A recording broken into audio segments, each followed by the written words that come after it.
Diapositiva 1. ¿Es apropiado el uso y la aplicación de insulina? Diapositiva 2. La educación para el autocuidado de la diabetes es un importante componente del cuidado del paciente.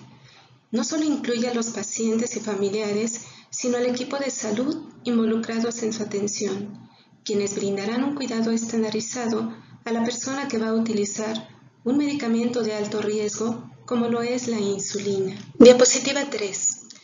Es indispensable abordar entre muchos conocimientos, habilidades y destrezas en el paciente el tratamiento con insulina, los beneficios que puede obtener con esta nueva terapia y la importancia de una correcta técnica de inyección, asegurándonos siempre en cada una de las visitas que el paciente lo realiza de manera adecuada.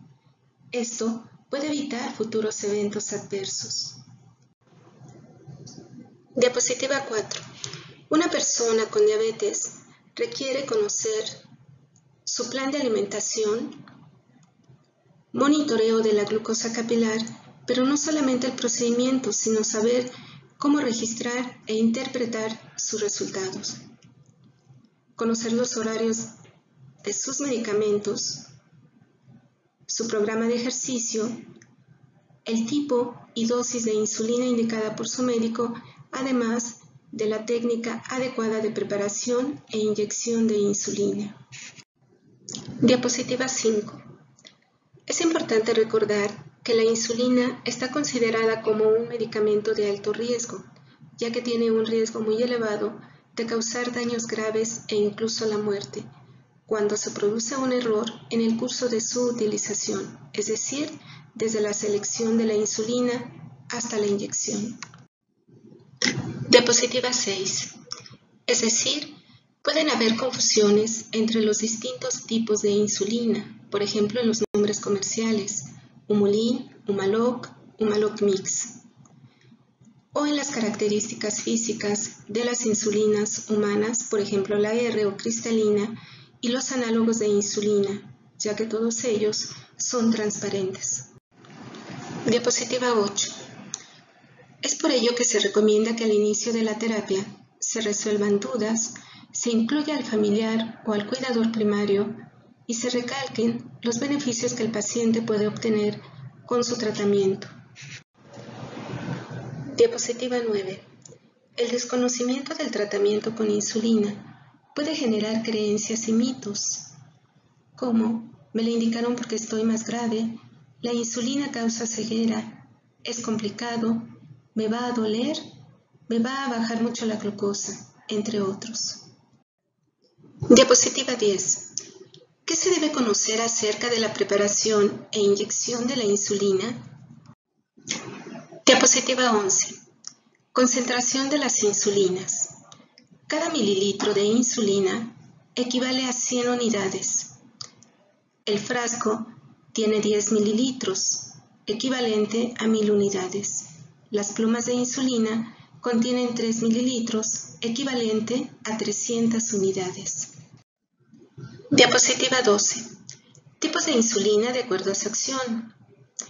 En esta diapositiva mostramos a la insulina R o cristalina, análogos de insulina de acción ultracorta como son Lispro, Glulicina, Aspart, y las insulinas de acción prolongada como son Degludec, Levemir y Glargina. Cabe mencionar que todas ellas son transparentes. Diapositiva 13. Y las insulinas NPH y premezclas son de color blanquecino o lechosas. Diapositiva 14. Almacenamiento de la insulina. Los frascos y plumas de insulina deben ser almacenados en el refrigerador, en la parte baja, a la altura de las verduras, a una temperatura entre 2 a 8 grados centígrados y lejos del congelador.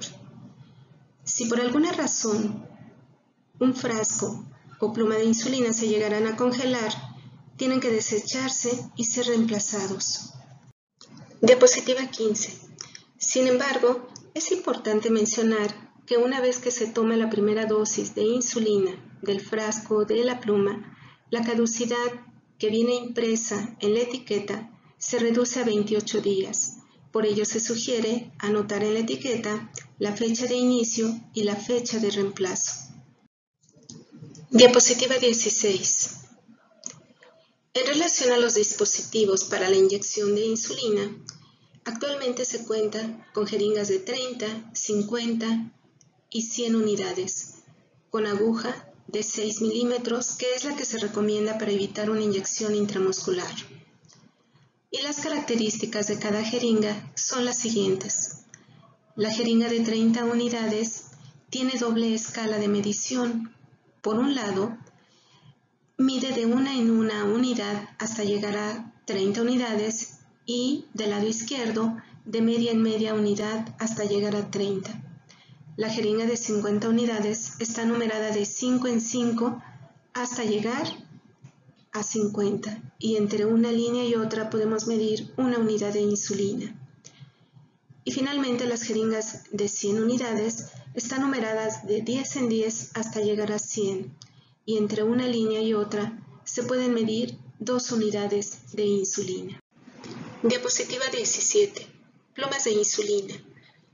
Las plumas tienen la capacidad de 3 mililitros equivalente a 300 unidades y para ello se requiere agujas, las cuales tienen la siguiente medición: 4, 5 y 6 milímetros.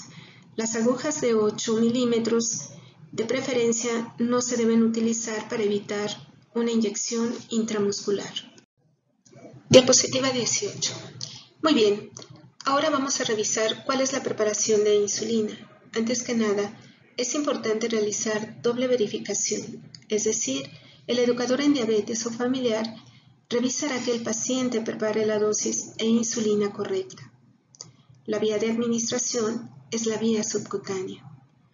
Cabe mencionar que la única insulina inyectada por vía subcutánea e intravenosa es la insulina R o cristalina.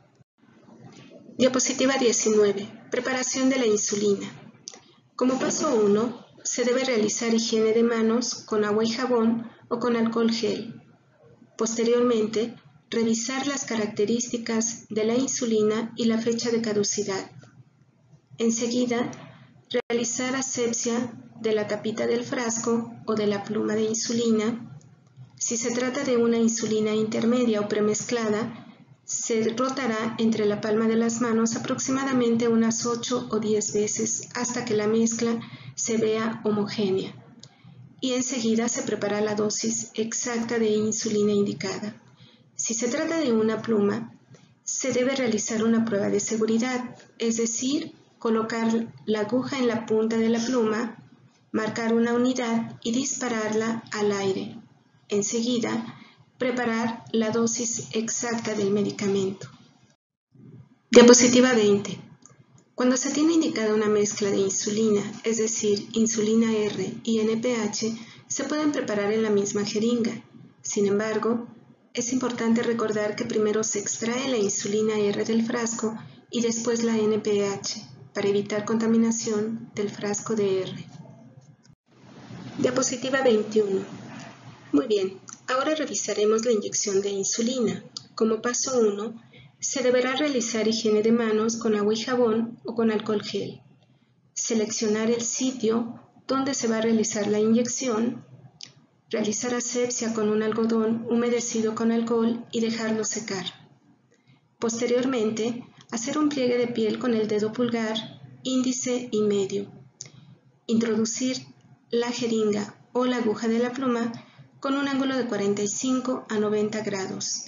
Si se trata de una pluma, se esperará la aguja dentro de la piel aproximadamente 10 a 15 segundos para evitar fuga de insulina. Una vez que se realiza la inyección, la aguja o la jeringa se deberá desechar en un contenedor de plástico duro. Diapositiva 22.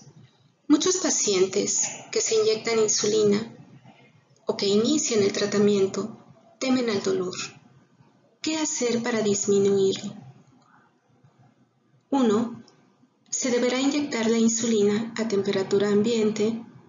Revisar que la jeringa no tenga aire, porque aparte de que puede causar molestia, se estaría inyectando menos dosis de insulina. dejar que el alcohol seque en la piel antes de inyectar, evitar cambiar de dirección la aguja y evitar reutilizar jeringas o agujas. Diapositiva 23. Existen condiciones que pueden alterar la absorción de insulina, como son el sitio de inyección.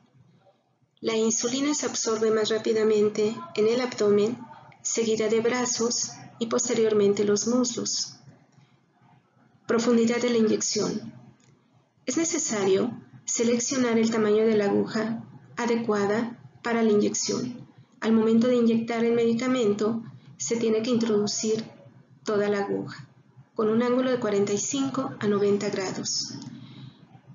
Y evitar la inyección en zonas que el paciente acaba de ejercitar. Por ejemplo, no inyectar la insulina en brazos o en muslos si acaba de realizar alguna actividad física. Para ello se le pedirá que guarde la zona abdominal. Y evitar inyectarse la insulina inmediatamente antes o después de haberse bañado con agua muy caliente. Diapositiva 24. A continuación se muestran los sitios de inyección de insulina, como son la zona abdominal. Se tiene que dejar aproximadamente 2 centímetros alrededor de la cicatriz umbilical. Se puede inyectar en forma de espiral o en forma de líneas. Lo importante es dejar 1 centímetro a 2 centímetros entre una y otra inyección. El otro sitio es la región anterolateral de los muslos en el tercio medio y en la parte posterior y tercio medio de los brazos. Diapositiva 25. A continuación, se presentan algunas de las complicaciones en la piel de los pacientes que se inyectan insulina. Algunas son hematomas, enrojecimiento o lipodistrofias. Estas complicaciones se pueden presentar por la falta de rotación de los sitios de inyección o por el reuso de agujas o jeringas. Diapositiva 26. Conclusiones. La seguridad de la preparación e inyección de insulina evitará daños graves en el paciente.